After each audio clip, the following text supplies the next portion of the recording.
Avant de commencer, j'aimerais vous poser une question simple mais puissante. Et si votre plus grande richesse, votre plus grand levier de réussite, ce n'était pas votre travail, ni vos relations, ni même vos opportunités, mais vous-même? Trop souvent, nous investissons notre énergie partout, sauf là où elle produit le plus grand rendement, dans notre propre développement. Aujourd'hui, je vais vous montrer pourquoi travailler plus dur sur vous-même peut transformer tout ce que vous touchez. Restez jusqu'à la fin, car l'idée finale pourrait changer votre trajectoire dès ce soir. 1. Comprendre la loi du développement personnel. Beaucoup de gens espèrent transformer leur vie sans jamais se transformer eux-mêmes, comme si le monde extérieur devait changer par magie alors que leur monde intérieur reste figé. Pourtant, la réalité est simple et implacable. Rien autour de vous ne changera tant que vous ne déciderez pas d'incarner le changement. La véritable croissance commence toujours par un éveil intérieur, par la prise de conscience que votre identité actuelle n'est pas suffisante pour obtenir la vie que vous désirez. Jim Rohn, l'un des mentors les plus influents en matière de développement personnel, disait « Travaillez plus fort sur vous-même que sur votre job ». Cette phrase, souvent répétée mais rarement comprise, signifie que votre véritable capital n'est pas ce que vous faites, mais qui vous devenez. Tant que vous améliorez uniquement votre environnement ou vos efforts extérieurs, sans élever votre mental, vos comportements ou votre discipline, vous ne faites que repousser les limites de votre cage au lieu de la briser. Le développement personnel est une loi universelle, aussi naturelle que celle de la gravité. Vous attirez dans votre vie ce que vous êtes réellement, pas ce que vous prétendez être ou ce que vous souhaitez devenir. Votre caractère, votre vision intérieure, votre relation à vous-même, vos pensées répétitives, votre niveau de discipline, tout cela constitue la base invisible qui détermine vos résultats visibles. Un arbre ne porte pas de nouveaux fruits tant que ses racines ne s'enfoncent pas plus profondément dans la terre. De la même façon, vous ne récolterez pas de nouveaux résultats tant que vos racines intérieures, vos croyances, vos habitudes, votre état d'esprit ne seront pas renforcés.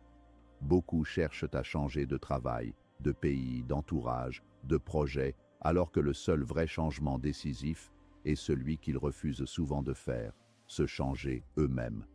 Une fois que vous acceptez cette loi, votre vie cesse d'être un mystère. Vous comprenez alors pourquoi certaines personnes semblent avancer avec une fluidité remarquable, pendant que d'autres tournent en rond, malgré leurs efforts.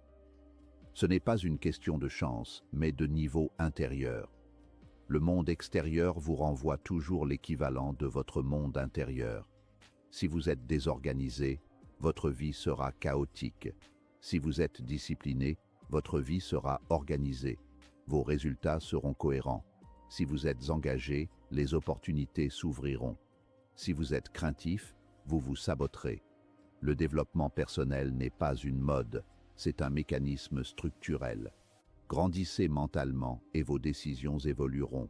Vos décisions évolueront et vos actions changeront. Vos actions changeront et votre réalité se transformera automatiquement.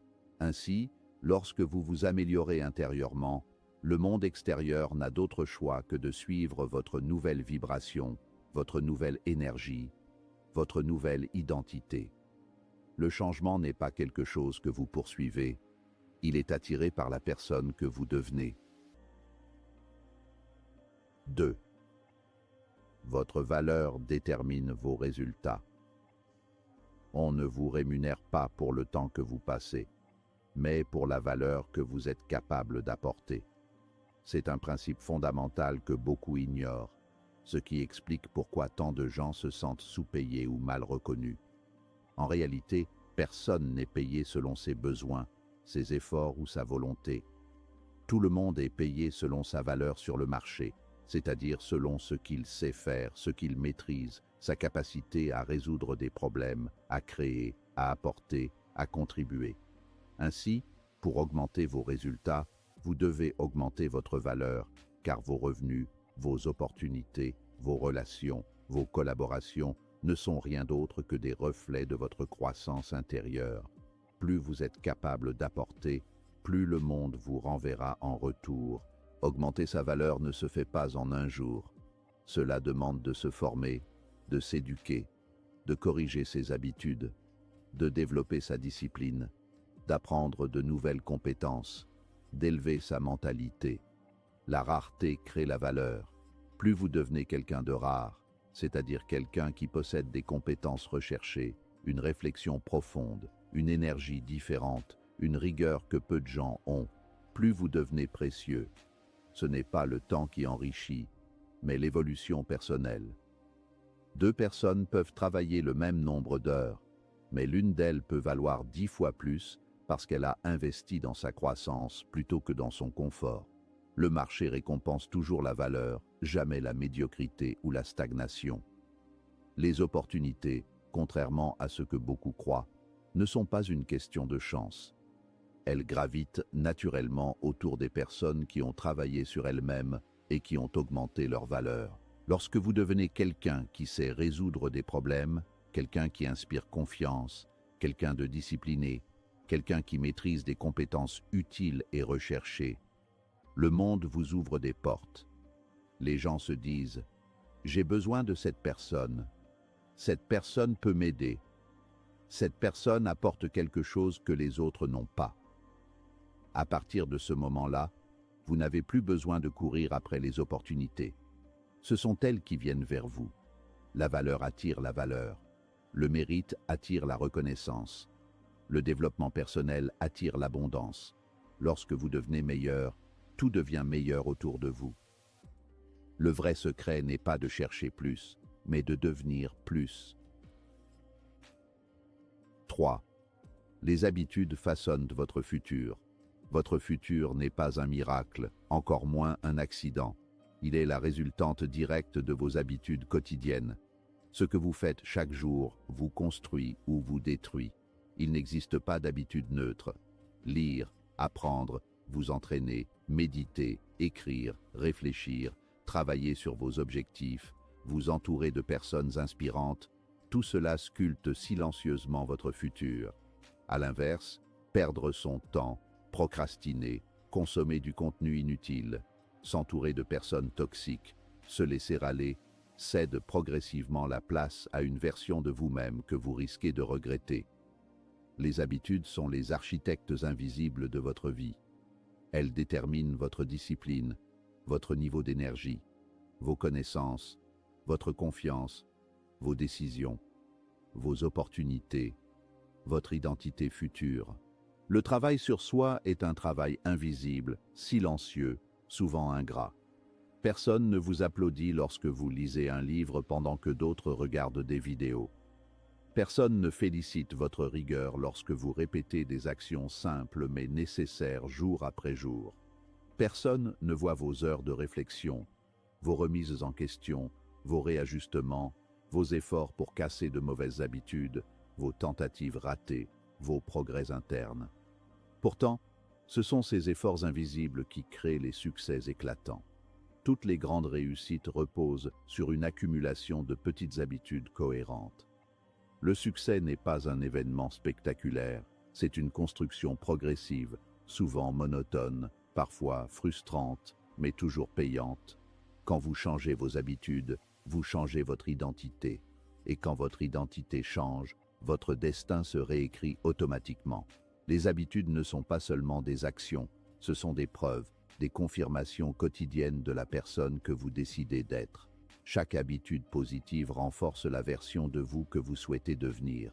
Chaque habitude négative renforce la version de vous que vous souhaitez fuir. Si vous voulez un futur différent, vous devez commencer par changer vos actions quotidiennes, même les plus insignifiantes, car c'est dans la répétition des faibles gestes que naît la grande transformation. Celui qui maîtrise ses habitudes maîtrise son avenir, car il construit une version de lui-même que personne ne peut arrêter. 4. Le courage de se remettre en question.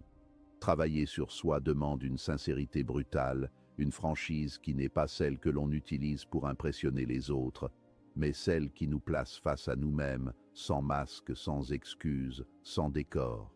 Il ne s'agit pas simplement d'admettre que nous ne sommes pas parfaits, cela tout le monde le dit. Il s'agit d'avoir le courage de regarder précisément où nous échouons, pourquoi nous répétons certains comportements et comment nos choix contribuent à notre propre souffrance.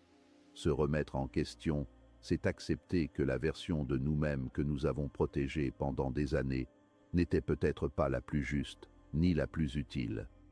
Et cette idée seule peut être terrifiante, car elle exige de renoncer à nos illusions, à nos justifications, à nos histoires préférées sur nous-mêmes.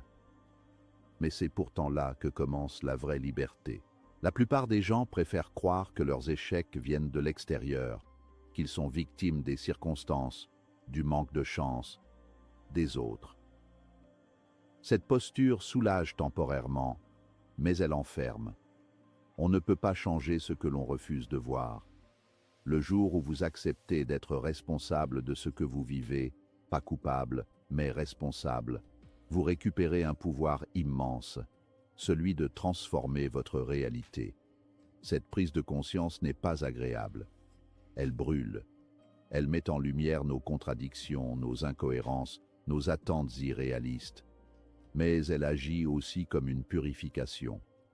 Car une fois que vous avez vu clairement vos zones d'ombre, elles ne peuvent plus vous manipuler en silence. Se remettre en question demande également d'affronter ces croyances limitantes, celles que l'on porte parfois depuis l'enfance et qui dictent nos comportements à notre insu. Je ne suis pas assez bon. Je ne mérite pas mieux. Les choses ne changeront jamais. Je suis comme ça. Toutes ces phrases sont des prisons mentales, mais des prisons dont la porte reste ouverte. Le courage consiste à sortir de son histoire personnelle pour entrer dans sa destinée, sortir du confort du connu pour entrer dans la vérité du devenir. Ce processus demande de l'humilité, reconnaître que l'on ne sait pas tout, que l'on peut se tromper, que notre perception n'est pas une vérité absolue. Cette humilité, loin de nous affaiblir, nous ouvre la possibilité d'apprendre, d'évoluer, de grandir. Quand vous commencez à vous regarder en face, réellement, sans mensonge et sans complaisance, un phénomène remarquable se produit. Votre croissance devient illimitée. Vous cessez de dépendre de l'approbation extérieure, car votre validation vient de votre progression personnelle. Vous commencez à vous respecter, non pas parce que vous êtes parfait, mais parce que vous faites l'effort quotidien de devenir meilleur. Celui qui se réinvente, qui accepte de déconstruire ce qui ne lui sert plus, devient littéralement plus fort que n'importe quel obstacle, car il sait qu'il possède la capacité de changer, de s'adapter, de rebondir.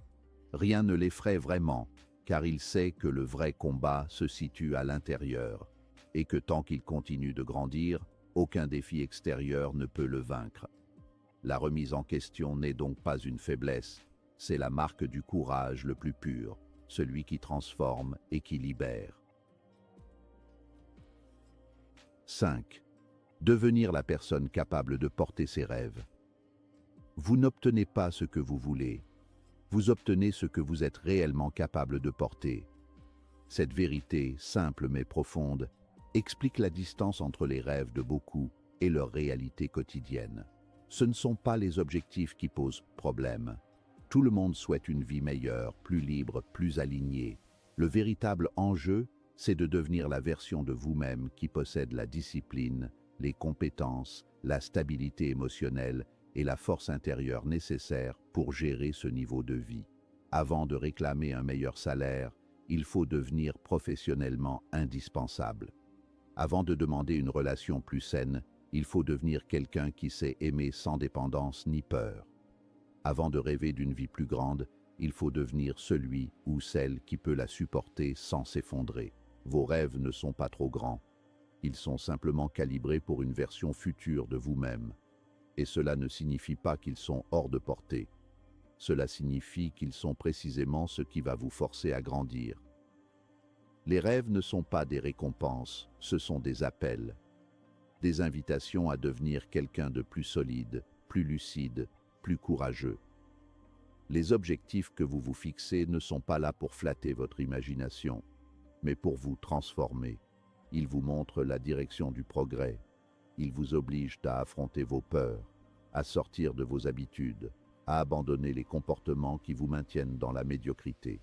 La vie ne vous refuse pas vos ambitions. Elle vous demande de vous ajuster à leur niveau. Elle vous pousse à construire le caractère nécessaire pour porter ce que vous demandez. Car c'est un fait, tout succès exige une version améliorée de soi-même. Vous pouvez obtenir par chance ce que vous n'êtes pas prêt à gérer, mais vous le perdrez aussitôt. La croissance intérieure est donc la seule garantie durable. Devenir capable, c'est investir dans soi. C'est apprendre, pratiquer, échouer, recommencer. C'est développer la discipline, non pas pour se contraindre, mais pour se libérer du chaos intérieur qui sabote nos efforts. C'est cultiver la patience, l'endurance, la cohérence. C'est s'entourer mieux, penser plus grand, agir plus juste. La bonne nouvelle, c'est que ce processus peut commencer aujourd'hui. Peu importe d'où vous partez, peu importe ce que vous n'avez pas encore. Ce qui compte, c'est la direction. Il suffit d'un premier pas, décider d'élever votre identité, de devenir quelqu'un qui agit à la hauteur de ses aspirations, même si la réalité ne suit pas encore. C'est ainsi que l'on construit le futur, non pas en attendant d'être prêt, mais en devenant prêt. Non pas en espérant que les choses changent, mais en changeant soi-même. Devenir la personne capable de porter ses rêves, c'est comprendre que le succès n'est pas un hasard. C'est un alignement entre qui vous êtes et ce que vous demandez à la vie. Et cet alignement commence maintenant, au moment où vous choisissez de grandir. Si vous souhaitez une vie meilleure, commencez par devenir meilleur. Investissez dans l'unique personne qui vous accompagnera toute votre vie, vous-même. Chaque livre lu, chaque compétence apprise, chaque habitude maîtrisée est une brique ajoutée à la construction de votre futur. Travaillez plus dur sur vous-même que sur n'importe quoi d'autre, et vous verrez que tout le reste suivra. Merci de m'avoir écouté.